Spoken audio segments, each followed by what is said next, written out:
সাদা কাপড় পরা মেয়েটির চুলগুলো এলোমেলো, মুখটা সামনে ঝুঁকে আছে। হঠাৎই মেয়েটি মাথা তোলে। স্পষ্টভাবেই দেখা যায় তার চোখ দুটো ভয়ানক রকম লাল।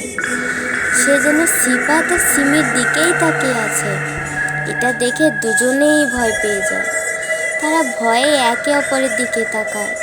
পরক্ষণে যখন তারা সেদিকে তাকায়, দেখা যায় কিছুই নেই। সিফাত বলে, দেখো সিমি, আমাদের হাতে সময় কম। যদি সেই দোলনার রহস্য উন্মোচন করতে হয় তো সেখানে যেতে হবে। এখন তো অনেক রাত, সবাই ঘুমিয়ে আছে। এই সুযোগে চলো সেখানে গিয়ে রহস্য খুঁজতে যাই।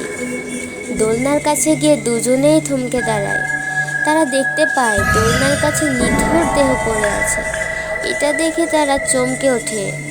কিছুটা কাছে গেলে তারা বুঝতে পারে এটা তাদের এলাকার একজনের নিথর দেহ।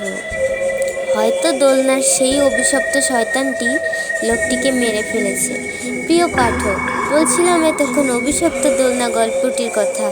গল্পটির শেষ পর্ব আসবে আজ রাত ঠিক 9টায়। এরকম নতুন নতুন গল্প পেতে এসবি সৌরভ চ্যানেলটিকে সাবস্ক্রাইব করে সাথেই থাকবেন।